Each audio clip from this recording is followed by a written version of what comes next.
You have found that the individual may act on the universal, and that the result of this action and interaction is cause and effect. Thought, therefore, is the cause, and the experiences with which you meet in life are the effect. Eliminate, therefore, any possible tendency to complain of conditions as they have been or as they are, because it rests with you to change them and make them what you would like them to be. Direct your effort to a realization of the mental resources always at your command, from which all real and lasting power comes. Persist in this practice until you come to a realization of the fact that there can be no failure in the accomplishment of any proper object in life if you but understand your power and persist in your object, because the mind forces are ever ready to lend themselves to a purposeful will in the effort to crystallize thought and desire into actions, events, and conditions. Whereas in the beginning of each function of life and each action is the result of conscious thought, the habitual actions become automatic and the thought that controls them passes into the realm of the subconscious. Yet it is just as intelligent as before. It is necessary that it becomes automatic or subconscious in order that the self-conscious mind may attend to other things. The new actions will, however, in their turn, become habitual, then automatic, and then subconscious, in order that the mind again may be freed from this detail and advanced to still other activities. When you realize this, you will have found a source of power which will enable you to take care of any situation in life which may develop. And now part 3. The necessary interaction of the conscious and subconscious mind requires a similar interaction between the corresponding systems of nerves. Judge Troward indicates the very beautiful method in which this interaction is effected. He says, and I quote, "The cerebrospinal system is the organ of the conscious mind, and the sympathetic is the organ of the subconscious. The cerebrospinal is the channel through which we receive conscious perception from the physical senses and exercise control over the movements of the body. This system of nerves has its center in the brain." End quote. The sympathetic system has its center in a ganglionic mass at the back of the stomach known as the solar plexus, and is the channel of that mental action which unconsciously supports the vital functions of the body. The connection between the two systems is made by the vagus nerve, which passes out of the cerebral region as a portion of the voluntary system to the thorax, sending out branches to the heart and lungs, and finally passing through the diaphragm. It loses its outer coating and becomes identified with the nerves of the sympathetic system, so forming a connecting link between the two and making man physically a single entity. We have seen that every thought is received by the brain, which is the organ of the conscious. It is here subjected to our power of reasoning. When the objective mind has been satisfied that the thought is true, it is sent to the solar plexus, or the brain of the subjective mind, to be made into our flesh, to be brought forth into the world as reality. It is then no longer susceptible to any argument whatever. The subconscious mind cannot argue, it only acts. It accepts the conclusions of the objective mind as final. The solar plexus has been likened to the sum of the body because it is a central point of distribution for the energy which the body is constantly generating.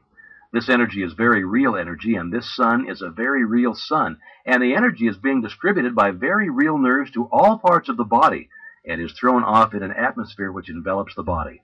If this radiation is sufficiently strong, the person is called magnetic. He is said to be filled with personal magnetism. Now, such a person may wield an immense power for good. His presence alone will often bring comfort to the troubled minds with which he comes in contact. When the solar plexus is in active operation and is radiating life, energy, and vitality to every part of the body and to every one whom he meets, the sensations are pleasant. The body is filled with health, and all with whom he comes in contact experience a pleasant sensation. If there is any interruption of this radiation, the sensations are unpleasant. The flow of life and energy to some part of the body is stopped, and this is the cause of every ill to the human race, physical, mental, or environmental. Physical, because the sun of the body is no longer generating sufficient energy to vitalize some part of the body. Mental, because the conscious mind is dependent upon the subconscious mind for the vitality necessary to support its thought. And environmental, because the connection between the subconscious mind and the universal mind is being interrupted. The solar plexus is the point at which the part meets with the whole, where the finite becomes infinite, where the uncreate becomes create, the universal becomes individualized, the invisible becomes visible. It is the point at which life appears, and there is no limit to the amount of life an individual may generate from this solar center. This center of energy is omnipotent because it is the point of contact with all life and all intelligence. It can, therefore, accomplish whatever it is directed to accomplish, and herein lies the power of the conscious mind. The subconscious can and will carry out such plans and ideas as may be suggested to it by the conscious mind. Conscious thought, then, is the master of this sun center from which the life and energy of the entire body flows, and the quality of the thought which we entertain determines the quality of the thought which this sun will radiate, and the character of the thought which our conscious mind entertains will determine the character of the thought which this sun will radiate, and the nature of the thought which our conscious mind entertains will determine the nature of thought which the sun will radiate, and consequently will determine the nature of the experience which will result. It is evident, therefore, that all we have to do is let our light shine. The more energy we can radiate, the more rapidly shall we be enabled to transmute undesirable conditions into sources of pleasure and profit. The important question, then, is how to let this light shine and how to generate this energy. Non-resistant thought expands the solar plexus. Resistant thought contracts it. Pleasant thought expands it. Unpleasant thought contracts it. Thoughts of courage, power, confidence, and hope all produce a corresponding state. But the one arch enemy of the solar plexus which must be absolutely destroyed before there is any possibility of letting any light shine is fear. This enemy must be completely destroyed. He must be eliminated. He must be expelled forever. He is the cloud which hides the sun, which causes a perpetual gloom. It is this personal devil which makes men fear the past, the present, and the future. Fear themselves, their friends, and their enemies. Fear everything and everybody. When fear is effectually and completely destroyed, your light will shine. The clouds will disperse, and you'll have found the source of power, energy, and life. When you find that you're really one with the infinite power, and when you can consciously realize that this power, by a practical demonstration of your ability to overcome any adverse condition by the power of your thought, then you will have nothing to fear.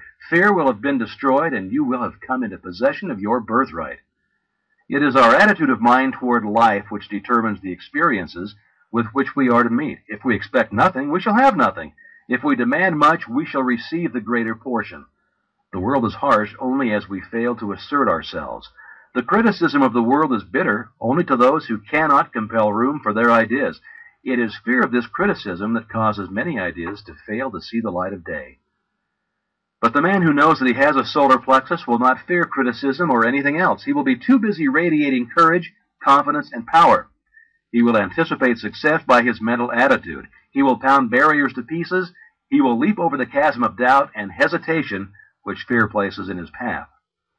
A knowledge of our ability to consciously radiate health, strength, and harmony will bring us into a realization that there is nothing to fear because we're in touch with infinite strength. Now, this knowledge can be gained only by making practical application of this information. We learn by doing. Through practice, the athlete becomes powerful. As the following statement is of considerable importance, I will put it in several ways so that you cannot fail to get the full significance of it. If you are religiously inclined, I would say that you can let your light shine. If your mind has a bias toward physical science, I would say that you can wake the solar plexus. Or if you prefer the strictly scientific interpretation, I will say that you can impress your subconscious mind. I've already told you what the result of this impression will be. It is the method in which you are now interested. You've already learned that the subconscious is intelligent and that it is creative and responsive to the will of the conscious mind. What then is the most natural way of making the desired impression? Mentally concentrate on the object of your desire. When you are concentrating, you are impressing the subconscious. This is not the only way, but it is a simple and effective way, and the most direct way, and consequently the way in which the best results are secured. It is the method which is producing such extraordinary results that many think that miracles are being accomplished. It is the method by which every great inventor, every great financier, every great statesman has been enabled to convert the subtle and invisible force of desire, faith, and confidence into actual, tangible, concrete facts in the objective world. The subconscious mind is a part of the universal mind. The universal is the creative principle of the universe. A part must be the same in kind and quality as the whole. This means that this creative power is absolutely unlimited. It is not bound by precedent of any kind, and consequently has no prior existing pattern by which to apply its constructive principle. We have found that the subconscious mind is responsive to our conscious will. which means that the unlimited creative power of the universal mind is within control of the conscious mind of the individual. When making a practical application of this principle, in accordance with the exercises given in the subsequent lessons, it is well to remember that it is not necessary to outline the method by which the subconscious will produce the results you desire. The finite cannot inform the infinite. You are simply to say what you desire, not how you are to obtain it. You are the channel by which the undifferentiated is being differentiated, and this differentiation is being accomplished by appropriation.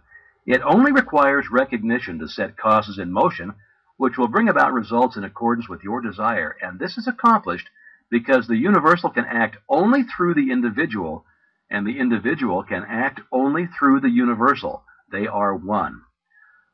For your exercise this week, I will ask you to go to one step further. I want you to not only be perfectly still and inhibit all thought as far as possible, but relax. Let go. Let the muscles take their normal condition. This will remove all pressure from the nerves and eliminate that tension which so frequently produces physical exhaustion. Physical relaxation is a voluntary exercise of the will, and the exercise will be found to be of great value as it enables the blood to circulate freely to and from the brain and the body. Tension leads to mental unrest and abnormal mental activity of the mind. It produces worry, care, fear, and anxiety. Relaxation is therefore an absolute necessity in order to allow the mental faculties to exercise the greatest freedom. Make this exercise as thorough and complete as possible.